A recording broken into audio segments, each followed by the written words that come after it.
कधी विचार केला होता की माधुरी मॅडम याच्यात परफॉर्म करणार आहेत, ॲक्ट करणार, असं काहीच अँगलच नव्हतं आमच्या डोक्यामध्ये.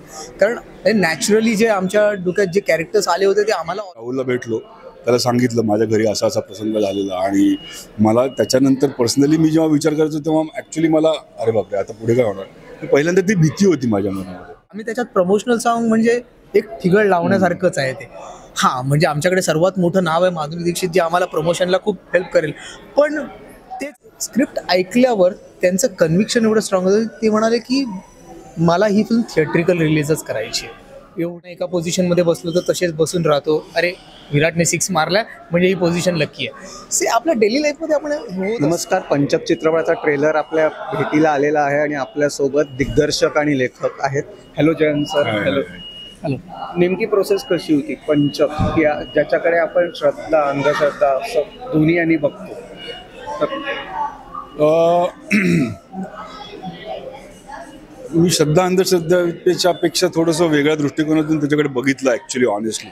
म्हणूनच झालं. मला असं वाटतं की जी भीती आहे ना, परिस्थिती जी निर्माण होते, त्याच्यामुळे जी भीती निर्माण होते माणसाच्या मनात, त्या भीतीची काय रिपरकेशन्स होऊ शकतात, त्याची मानसिक रिपरकेशन्स काय होतात, त्याची फॅमिलीवरती रिपरकेशन्स काय होतात, हे सगळं आपल्या कॅरेक्टर थ्रू मला दाखवायचं होतं. आणि त्या पद्धतीने मी राहुलला भेटलो, त्याला सांगितलं माझ्या घरी असा असा प्रसंग झालेला, आणि मला त्याच्यानंतर पर्सनली मी जेव्हा विचार करायचो तेव्हा ॲक्च्युली मला अरे बापरे आता पुढे काय होणार, पहिल्यांदा ती भीती होती माझ्या मनामध्ये की आता कोण आहे घरी. सपोज आपले 4 वयस्कर लोक आहेत, 4 यंग लोक आहेत, अजून 2 अगदीच यंग लोक आहेत, तर काय होणार काय होणार. मग त्याच्यानंतर रात्री मला त्याची गंमत व्हायला लागली की अरे हा काय विचार करतोय आपण. भीतीचं रिपरकेशन माझ्या डोक्यामध्ये आफ्टर पॉईंट गमतीचं झालं. मग मला प्रश्न पडला की असं एक कुटुंब आहे तर त्यांची इंडिव्हिज्युअल रिपरकेशन्स कॅरेक्टरशी काय होतील, काय नाही होणार. मग मी याच्याकडे गेलो आणि मग आम्ही दोघांनी ते बसवून डेव्हलप केलं. नाही, त्याच्यात जसं जयंत म्हणाला की श्रद्धा अंधश्रद्धा हा ना आपल्या बऱ्याचशा गोष्टींमध्ये असतो, आणि आपण डेली लाईफमध्ये जगताना अरे हे झालं पाहिजे, टचवूड, फिंगर्स क्रॉस्ड, मॅच बघताना एका पोझिशनमध्ये बसलो तर तसेच बसून राहतो, अरे विराटने 6 मारला म्हणजे ही पोझिशन लकी आहे. से आपल्या डेली लाईफमध्ये आपण होत असतं, खूप नॉर्मल गोष्ट आहे. पण एखादी मोठी घटना घडली आणि त्याच्यानंतर जर तुमच्या मनात भीती भरली, आणि भीती ही अशी गोष्ट आहे ना की ती तुमच्याकडून विचित्र गोष्टी करून घेते, आणि ती ह्या गोष्टीतली मजा आहे. मला असं वाटतं एका फॅमिलीमध्ये अशी घटना घडल्यावर त्यांच्या मनामध्ये काय विचार होतात, काय त्यांच्यात मानसिक असंतुलन होतं, आणि त्या जर्नीमधून ना आम्हाला जे नवीन किस्से सुचत गेले त्या अराउंड कॉमेडीचा रंग दिलाय त्याला पूर्णपणे. मग आम्ही आणि त्या चष्म्यातूनच बघितलं, कारण ती आपण एखादा जुना फोटो आपला ना बघितल्यावर आपल्याला आज हसायला येतं, तसंच आहे तो एखादा झालेला प्रसंग. त्याला आज जर तुम्ही बघाल ना तो त्यावेळी भलेही सिरियस असेल, पण आज तुम्ही बघताना त्याकडे विनोदी चष्म्यातून बगू शकता, आणि ती गंमत या सिनेमात आहे. सिनेमा लिहून पूर्ण झाला आणि माधुरी मॅडमनी हो म्हणणं, हा प्रवास कसा होता? रादर तो खूप अनएक्सपेक्टेड होता, कारण आम्ही सिनेमा लिहिला आणि कोणाला जास्त स्क्रिप्ट ऐकवली पण नव्हती, आणि जयंत आणि माझं असं झालं होतं की अरे काय आता नेक्स्ट स्टेप काय. आणि अचानक एक दिवस नितीन वैद्य आणि डॉक्टर आजगावकर हे भेटले आम्हाला, आणि ते म्हणाले की आम्ही बरेच दिवस झाले माधुरी सेकंड फिल्मसाठी भरपूर स्क्रिप्ट ऐकते पण कोणती आवडत नाही आहे.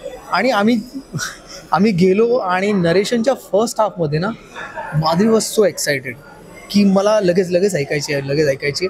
आणि स्क्रिप्ट ऐकल्यावर त्यांचं कन्व्हिक्शन एवढं स्ट्रॉंग होतं, ते म्हणाले की मला ही फिल्म थिएट्रिकल रिलीजच करायची आहे. एवढ्या कन्व्हिक्शनने, आणि त्याच कन्व्हिक्शनने ते शेवटपर्यंत आजपर्यंत तेच कन्व्हिक्शन आहे की त्यांना थिएटरलाच ही फिल्म रिलीज करायची. कारण त्यांचं असं म्हणणं की ही सगळ्यांसाठी फिल्म आहे, सगळ्या फॅमिलीने एकत्र जाऊन बघण्यासारखी, एन्जॉय करण्यासारखी फिल्म आहे, आणि म्हणून ती थिएटरमध्ये व्हायला पाहिजे. चित्रपटाचं पोस्टर आणि ट्रेलर बघितल्यावर कळतंय की ही कलाकारांची पंचपक्वान्नाची मेजवानी, अनेक कलाकारांनी. तर हे नेमकं कास्टिंग आणि प्रत्येक कलाकाराची निवड कशी झाली? ती एक प्रोसेस आहे, आणि प्रोसेस म्हणजे गंमत अशी आहे की कॅरेक्टर्स जेव्हा आम्ही डिस्कस करत होतो तेव्हा त्याचे कॅरेक्टरायझेशन्स काय काय असतील, त्याचे गुण काय असतील, अवगुण काय असतील, काय पद्धतीने रिॲक्ट होईल, हे आमचं डिस्कशन पहिल्यांदा व्हायचं. आणि त्यातून आम्हाला नट सुचत गेलं. म्हणजे आत्माचं कॅरेक्टर आनंद इंगळेच करणार हे फिक्स्ड होतं डोक्यामध्ये. आणि मग आनंद इंगळेची खूबी काय आहे, मग त्या पद्धतीने तो कसं रिॲक्ट करू शकेल, ह्या सगळ्या गोष्टीचा विचार करून असंच प्रत्येक कॅरेक्टर, दीप्तीचं कॅरेक्टर, नंदिताचं कॅरेक्टर, सतीश सरांचं कॅरेक्टर, दिलीप काका आणि भारतीताईंचं कॅरेक्टर ते तर फारच म्हणजे त्यांचं ते ती सिनेमात गेल्यानंतर ती गंमत तुम्हाला कळेल असते.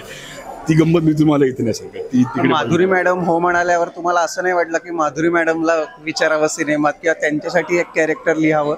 नाही काय ना, मुळात आहे ना सिनेमा हा ना तुम्हाला लिहिताना तुम्हाला ना म्हणजे रायटिंग प्रोसेस अशी असते ना की ती तुम्हाला डिराईव्ह करते की तुम्हाला कॅरेक्टर गोष्ट सांगत असतात. रोज तुमचा तो स्ट्रगल असतो की हे नॅचरली कसं फ्लो होईल. हे नॅचरली एखादी गोष्ट तुम्ही जर ठरवून करायला गेलात ना तर मग ती अननॅचरल असा एक ब्लॉग दिसून येतो की अरे हा लावलेले ठिगळ आहे.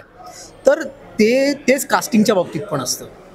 ती फिल्म लिहिताना आम्ही ज्या प्रोसेसने गेलो ते एका घरातले नॉर्मल वाटणार आहे. आपल्यातले तुमचा भाऊ, माझा काका, याची वहिनी असे वाटणारे कॅरेक्टर्स आहेत. आणि ना जेव्हा ती फिल्म ऐकवली ना, जर आम्ही हा कधीच विचार केला नव्हता की माधुरी मॅडम याच्यात परफॉर्म करणार आहेत, ॲक्ट करणार असं काहीच अँगलच नव्हतं आमच्या डोक्यामध्ये.